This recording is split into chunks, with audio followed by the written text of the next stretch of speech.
ia menarik pelatuk dan meluncurkan tembakan.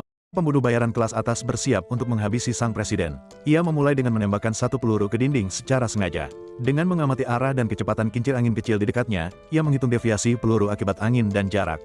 Setelah mengunci penyesuaian, ia menembakkan peluru kedua.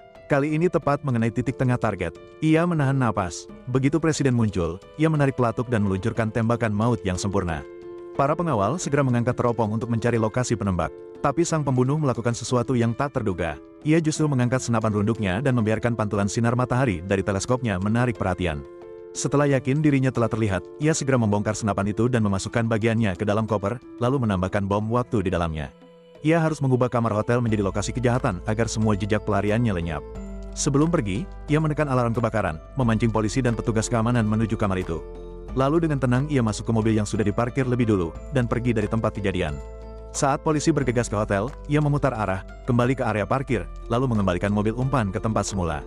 Setelah itu ia beralih ke kendaraan pelariannya yang sebenarnya. Dengan cara ini, meskipun mobil pertama terekam CCTV, saat tim SWAT menerobos masuk ke kamar hotel, bom pun meledak. Seluruh ruangan terbakar hebat, tak ada sidik jari, tak ada barang bukti yang tersisa. Bahkan mobil umpan juga meledak, menghancurkan semua petunjuk terakhir. Seolah-olah sang pembunuh tidak pernah ada. Namun ada satu hal yang tidak ia perkirakan. Pemeriksaan di pos jalan raya diperketat 3 kali lipat. Setiap kendaraan dihentikan dan diperiksa. Meski ia telah menyamar sebagai pengacara, mobilnya tetap diberhentikan dan bagasinya dibuka. Di dalamnya ada koper yang sebelumnya digunakan untuk menyimpan senapan runduk. Para petugas memeriksanya, tapi anehnya mereka berkata semuanya terlihat baik-baik saja, dan membiarkannya lewat. Itu karena senapan runduknya tidak disimpan sebagai satu kesatuan. Senapan itu telah dibongkar dan disamarkan dengan sempurna menjadi bagian dari koper.